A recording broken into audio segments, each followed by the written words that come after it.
Hi guys, ഇന്ന് നമുക്ക് വീണ്ടും ഒരു വോട്ട് ഐറ്റിനിടെ കാണാം. ആകെ എനിക്ക് 2 സബ്സ്ക്രൈബേഴ്സേ ഉള്ളൂ. ഇവർക്ക് വേണ്ടിയിട്ടാണ് ഞാൻ ഈ വീഡിയോ ഇടുന്നത്. വേറെ ആരും കാണുന്നില്ല എന്ന് എനിക്കറിയില്ല, അറിയാം. എന്നാലും ഒരു എൻ്റെ ഒരു ആഗ്രഹത്തിൽ ഞാനങ്ങ് ഇടുക. ഓക്കെ, വീഡിയോ ഇങ്ങ് എത്തിപ്പോയല്ലേ. രാവിലെ അപ്പോൾ 2 ദോശയും ചിക്കൻ കറിയും കഴിച്ചു. പിന്നെ ഉച്ചക്ക് നെയ്ച്ചോറും ചിക്കൻ കറിയും.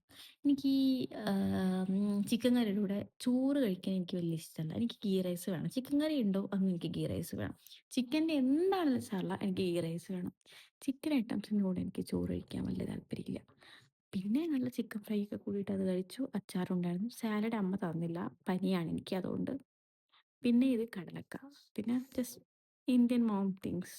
ബിരിയാണി മസാലയുടെ പാത്രത്തിൽ കടലക്ക ഇട്ട് വെച്ച് അത് കഴിച്ചു. അതിൻ്റെ കൂടെ ടാബ്ലറ്റ്സും കഴിച്ചു. ഞാൻ പറഞ്ഞല്ലോ പനിയായിരുന്നു. അപ്പോൾ പനിയുടെ പാരസെറ്റമോൾ കഴിച്ചു. പിന്നെ രാത്രിയായപ്പോൾ ഒരു അൽഫാം കഴിക്കാൻ ഭയങ്കര പൂതി. അപ്പോൾ അങ്ങനെ അച്ഛനോട് പറഞ്ഞ് ഒരു അൽഫാം വാങ്ങിച്ചു കൊണ്ടുവന്നു. പക്ഷേ ചതിച്ചു ഗൈസ്, അൽഫാം ഒട്ടും ടേസ്റ്റ് ഇല്ലായിരുന്നു. ഭയങ്കര ഹാർഡ് ചിക്കൻ ആയിരുന്നു. അതിങ്ങനെ അതിൽ നിന്ന് പിച്ചെടുക്കാൻ പോലും എനിക്ക് പറ്റുന്നുണ്ടായിരുന്നില്ല. ഭയങ്കര ഹാർഡായിരുന്നു. അപ്പോൾ ഇതൊക്കെയാണ് എൻ്റെ ബോട്ടായിട്ടിൻ്റെ. നിങ്ങൾ കണ്ട് ഇഷ്ടപ്പെട്ടാൽ ഒന്ന് സബ്സ്ക്രൈബ് ചെയ്യണേ.